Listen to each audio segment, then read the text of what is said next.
Right, a very good morning to again my fantastic Year 2 law students.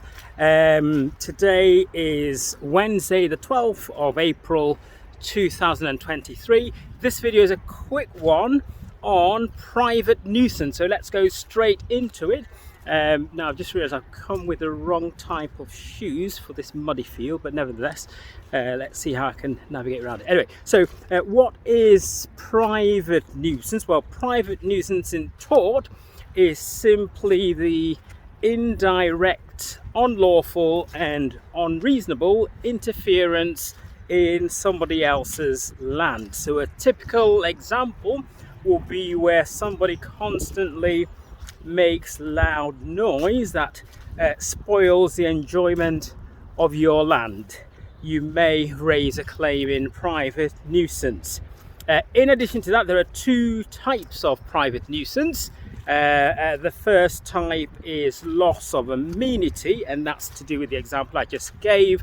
So that will be where you feel that loud noise is spoiling the enjoyment of you living on your land or in your house. Now, the second type of private nuisance, and I think this looks really tricky. Right, so the second type of private nuisance is material damage to property. So, for example, if somebody's tree trunks or roots rather interfering with your property and damaging the foundations of your property, then again you may claim for private nuisance. Right, okay, so yeah, next time I ought to bring the right pair of shoes or trainers. Okay, so don't forget the definition and don't forget the two types of private nuisance. Now, the next thing to appreciate when you're studying private nuisance is to remember the potential claimant. The potential claimant must have an interest in land, which simply means they must own property.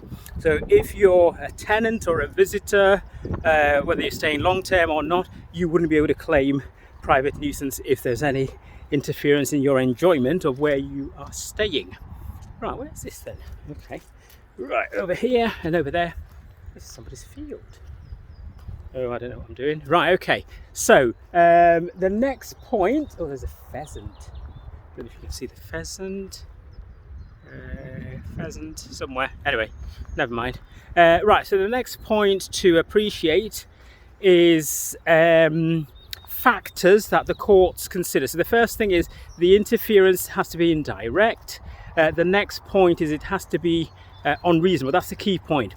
Any unlawful interference has to be unreasonable, and the courts take into account certain factors. So one particular factor will be the locality or the nature of the area in which the nuisance is occurring.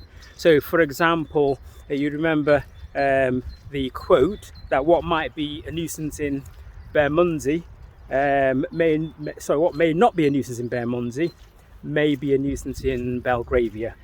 So the locality, the area, is going to be important. Also, the duration of the nuisance. So has the nuisance been going on for a long time? That might have an effect on whether a nuisance has occurred. The other issue will be, so I'm just looking around me, making sure I know where I'm going. I've never used this one before. Okay, so the next point to appreciate is any malice involved. So is somebody deliberately causing another person a private nuisance? And that will all be taken into account when considering whether a nuisance has occurred or not. What are some of the excuses? Sorry, not excuses, I beg your pardon. What are some of the defences available to a nuisance? Well, prescription could be one of them. Prescription simply means that the nuisance has been going on for over 20 years without any objection. So prescription can be a defence to a private nuisance case, and also statutory authority. So if, for example, a building company has planning permission to construct a property around where you live, naturally there'll be heavy plant going backwards and forwards, and there'll also be quite a bit of noise. They could argue statutory authority. Right, okay, so I've hit the 5-minute mark. I think the key case to remember is the definition. Also remember the different types. Also remember the factors when considering if nuisance is unreasonable or not. And I think the final point is to appreciate any defences available. Right, sorry about that, it's been a bit hit and miss, but nevertheless, have a good day. Don't forget, we're back on Monday the 17th of April. More revision to do, and let's be confident heading towards our exams. All the best, and hopefully see you tomorrow with the right pair of shoes, and enjoy the rest of your day. Bye bye.